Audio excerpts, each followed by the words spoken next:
జగమంతటిని ఏలేవు, జగతిలో నీవే నిలిచావు.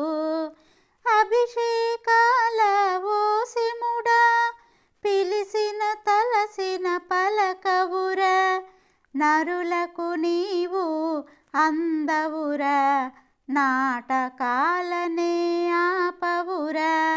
పసిడి వన్నెల రూపముతో, కంటాన్న నాగులతో, జగమంతటిని ఏలేవు, జగతిలో నీవే నిలిచావు. బ్రహ్మ రాసిన